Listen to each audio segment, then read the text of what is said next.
मित्रों, श्रीमद् भागवत गीता में भगवान कृष्ण ने कई नीतियों के उपदेश दिए हैं जिसे कलयुग में मनुष्य अपनाकर बर्बाद हो रहे हैं। श्री भागवत गीता में वर्णित इस कथा के अनुसार प्राचीन काल के एक राजघराने में एक लड़के का जन्म हुआ। उस लड़के को बहुत ही कम उम्र में राजशाही सुख सुविधाओं से दूर शिक्षा प्राप्त करने के लिए गुरुकुल भेज दिया गया। जिस गुरुकुल में वह बालक शिक्षा ग्रहण कर रहा था, वहां का वह सबसे होनहार विद्यार्थी था। गुरुकुल में उस बालक ने सारे हिंदू वेद पुराण और शास्त्रों का अध्ययन किया, परंतु दुर्भाग्य से उस बालक के अभी गुरुकुल की शिक्षा समाप्त भी नहीं हुई थी कि उसके माता पिता एवं भाई बहन एक प्राकृतिक आपदा में मारे गए। माता पिता व अपने भाई बहन को खोने के कारण बालक सांसारिक मोह माया से विरक्त हो गया और गुरुकुल से शिक्षा पूर्ण करने के बाद उसने प्रण लिया कि वह अपना संपूर्ण जीवन लोगों की भलाई में व्यतीत करेगा। उसके बाद वह बालक सन्यासी बन गया और वह सांसारिक वस्तुओं से दूर हिमालय की जंगलों में चला गया। फिर उसने वहां लंबे समय तक तपस्या की और तपस्या पूर्ण होने के बाद उस सन्यासी ने लोगों को शिक्षा देना आरंभ कर दिया। समय के साथ साथ उस सन्यासी की चर्चा चारों ओर होने लगे और दूर दूर से लोग उनके पास शिक्षा प्राप्त करने और अपनी समाधान का समस्या खोजने आने लगे। सन्यासी सभी लोगों की समस्या बड़े ही आसानी से सुलझा देता, जिस वजह से वह कुछ ही समय में पूरे राज्य में मशहूर हो गया। दुर्भाग्य से उस समय उस राज्य का एक राजा क्रूर व्यक्ति हुआ करता था। उसे जब उस सन्यासी के बारे में पता चला तो उसने सन्यासी से मिलने का निश्चय किया और अगली सुबह वह अपने राजमहल से निकल उस सन्यासी के कुटिया जा पहुंचा।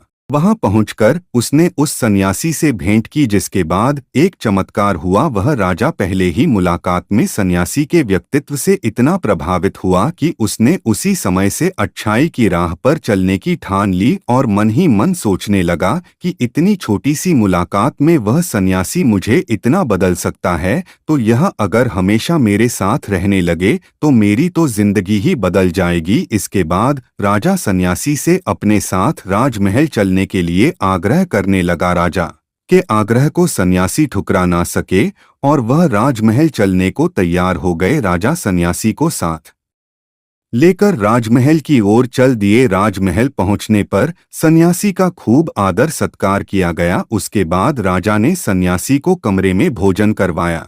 भोजन के पश्चात सन्यासी ने राजा को धन्यवाद दिया और राजा से जाने की आज्ञा मांगी, जिस पर राजा ने सन्यासी से कहा कि आप हमारे बगीचे में जब तक चाहे रह सकते हैं, आपको यहाँ किसी भी प्रकार की कोई असुविधा नहीं होगी। यह सुनकर सन्यासी ने राजा का प्रस्ताव स्वीकार कर लिया। उसके बाद राजा ने अपने सेवकों से कहा कि बगीचे में सन्यासी का रहने खाने का प्रबंध किया जाए। राजा की आज्ञा के अनुसार सेवकों ने बगीचे में एक सुंदर सी कुटिया का निर्माण कर दिया। उसके बाद वह सन्यासी कई सालों तक उस कुटिया में रहे और इस दौरान राजा ने भी उनकी खूब सेवा की। परंतु कई सालों बाद एक दिन अचानक राजा और रानी को आवश्यक कार्य से दूसरे राज्य जाना पड़ा और उन्होंने एक सेवादार को उस सन्यासी की सेवा के लिए नियुक्त कर दिया। परंतु वह सेवादार राजा के जाने के बाद बीमार पड़ गया और अपने घर चला गया और कभी लौटकर नहीं आया। ऐसे में सन्यासी को कोई भोजन देने वाला भी नहीं था। उधर कुछ दिनों बाद जब राजा अपने पड़ोस के राज्य से वापस आए तो सन्यासी ने क्रोध में आकर उस राजा को खूब डांटा और राजा से कहा, हे राजन, जो जिम्मेदारी तुम पूरी नहीं कर सकते हो वो उठाते ही क्यों हो। तब राजा ने सन्यासी से क्षमा मांगते हुए कहा, हे भगवान, यदि कोई मुझसे भूल हो गई हो तो मैं उसके लिए क्षमा मांगता हूँ, मुझे क्षमा कर दीजिए।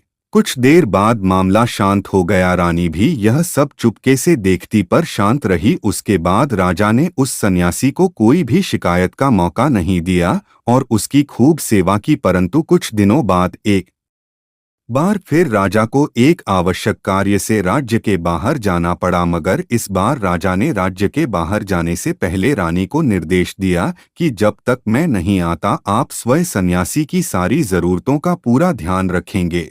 उसके बाद रानी हर रोज भोजन पकवाकर सन्यासी को भेज देती, लेकिन एक दिन रानी नहाने के लिए चली गई और सन्यासी को भोजन देना भूल गई। सन्यासी ने काफी देर तक भोजन को आने का इंतजार किया, पर जब भोजन नहीं आया तो सन्यासी सोच में पड़ गया। उसके बाद सन्यासी ने सोचा कि वह खुद महल में जाकर देखें, और वह महल पहुंच गया। वहां जाकर उसकी नजर रानी पर पड़ी और वह रानी के रूप को देखकर चकित रह गया। रानी की सुंदरता सन्यासी के मन में घर कर गई। सन्यासी रानी के रूप की सुंदरता को भुला ना सका और वह खाना पीना छोड़कर अपनी कुटिया में पड़ा रहा। उसने कई दिनों तक कुछ भी नहीं खाया, जिस वजह से वह बहुत ही कमजोर हो गया। फिर कुछ समय बाद राजा वापस लौट आया और उसे सन्यासी के हाल का पता लगा, तो वह सीधे सन्यासी के पास पहुंच गए और उन्होंने सन्यासी से कहा, आप बहुत कमजोर हो गए हैं और किस गहरी सोच में डूबे हुए हैं, क्या मुझसे कोई भूल हो गई है? तब सन्यासी ने राजा को बताया कि हे राजन, मैं आपकी रानी की अद्भुत सुंदरता के फेर में पड़ गया हूँ और रानी के बिना जिंदा नहीं रह सकता। यह सुनकर राजा ने सन्यासी से कहा कि आप मेरे साथ महल चलिए, मैं आपको रानी दे दूंगा। फिर राजा सन्यासी को लेकर महल चले गए। भाग्य से उस दिन रानी ने अपने सुंदर गहने व वस्त्र पहने हुए थे। राजा रानी के पास पहुँचे और कहा, आपको सन्यासी की मदद करनी चाहिए, वो बहुत कमजोर पड़ गए हैं और मैं नहीं चाहता कि किसी ज्ञानी पुरुष की हत्या का कलंक मेरे सर लगे।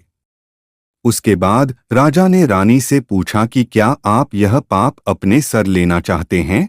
तब रानी ने राजा से पूछा कि सन्यासी के यह दुख का कारण क्या है? राजा ने कहा, सन्यासी आपकी अद्भुत सुंदरता के दीवाने हो गए हैं।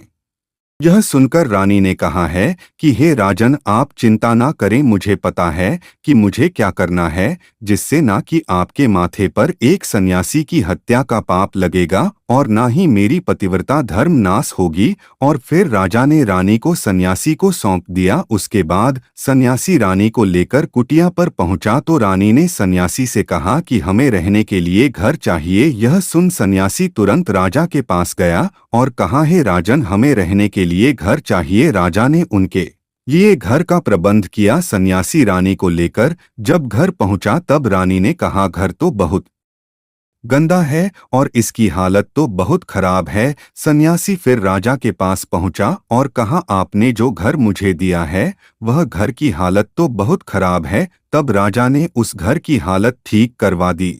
फिर रानी ने नहा धोकर बिस्तर पर आ गई और सन्यासी भी बिस्तर पर आ गया। उसके बाद रानी ने सन्यासी से कहा, क्या आपको पता है कि आप कौन थे और आप क्या बन गए? आप एक महान सन्यासी थे, जिसके लिए राजा भी स्वयं सारी जरूरत की वस्तुओं को उपलब्ध कराते थे, और आज आप वासना के कारण मेरे गुलाम हो गए हैं। यह सुनकर सन्यासी को महसूस हुआ कि वह तो एक सन्यासी हैं जो अपनी सारी सुख सुविधाओं को छोड़कर शांति की तलाश में जंगलों में चले गए थे। सन्यासी जोर जोर से चिल्लाने लगा और रानी से कहा, क्षमा कीजिए, मैं अभी आपको राजा को सौंप के आता हूँ। तब रानी ने प्रश्न किया, महाराज, जब उस दिन आपको भोजन नहीं मिला तो आप बहुत क्रोधित हो गए थे। मैंने आपका यह रूप पहली बार देखा था, तभी से मैंने आपके व्यवहार में परिवर्तन महसूस किया।